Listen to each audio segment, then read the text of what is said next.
હું સિક્કામાં code number 248 worker તરીકે મારી ફરજ બજાવું છું।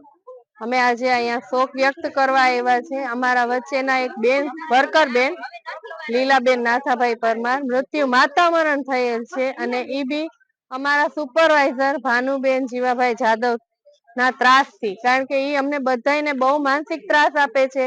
વર્કર હેલ્પરોને શાંતિથી કોઈ કામમાં જીવ નથી, પણ એના ઓકે ના અમે એને માહિતી ના ઓકે ના માર્યું હોય ને તો એમ કે તમે નોટિસ પાત્ર છો। અમારે કોઈ એવો પરિપત્ર નથી કે તમારે વિડીયો કોલ ઉપાડવાનો। અમને સવારે ને બપોરે 2:45 વાગે અમને વિડીયો કોલ કરે છે કે હું વેરીફાઈ કરું છું। શું વેરીફાઈ કરે છે? આજે જે હેલ્પરો છે એમની 5,500 પગાર છે, અમે વર્કરો છે અમારે 10,000 પગાર છે। અમે અમારો ઘરનું પર્સનલ મોબાઈલ વાપરીએ છીએ, તોય અમારી સાથે ઈ બેન એવી રીતે વર્તન કરે છે કે તમે લોકો ચોર છો। તો આજે જો આંગણવાડી વર્કર ને હેલ્પરો બધા ચોર જ હોય તો આટલી આંગણવાડી શું કામ હાલે છે? તો સરકાર બંધ કરી દે અને કાંઈ એવા સુપરવાઇઝર થી અમને થોડુંક રાહત દેવડાવે, કારણ કે અમે લોકો બધા માનસિક રીતે હેરાન થયેલા છે। ઈ બેન અમને 2 મહિનાથી ઈ આવ્યા છે ત્યારથી અમે સખેથી ખાઈ પી નથી થઈ, કારણ કે અમારા ઘર સાથે વાતચીત સરખી નથી થતી। એના ત્રાસથી થયું છે, કારણ કે એને માહિતી જોઈએ છે।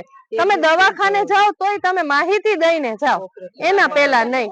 બીમાર પડો તો તમારે રિપોર્ટ આપવાની। અમારા જો એક બેન પડી ગયા હતા એક્ટિવા લઈને, રોજ કંઈક ને કંઈક અમારા વચ્ચે થાય છે। શું કામે? કારણ કે આ બેન નું ત્રાસ જ એવો છે અમને। હા, 6 વાગ્યા સુધી એને બેસાડી રાખ્યા હતા।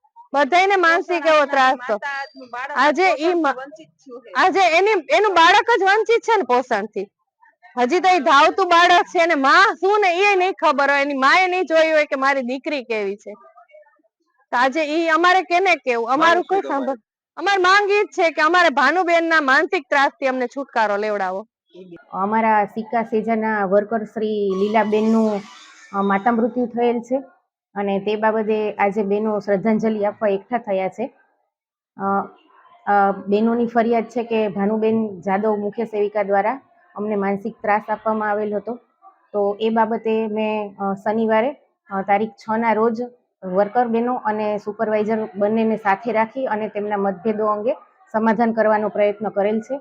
તેમ છતાં પણ જો આગળની કાર્યવાહી કરવાની થશે તો અમારા ઉપરી અધિકારી જે મુજબ સૂચના આપે એ પ્રમાણે આગળની કાર્યવાહી કરીશું। જો કોઈ વર્કર કે હેલ્પરની તબિયત ખરાબ હોય તો તેઓ રજા માંગે તો અમે રજા આપવા માટે બંધાયેલા છીએ, પરંતુ આ બેન દ્વારા કોઈ પણ રજાની માંગણી કરવામાં આવેલ ન હતી એવું મુખ્ય સેવિકા દ્વારા મને જણાવવામાં આવે।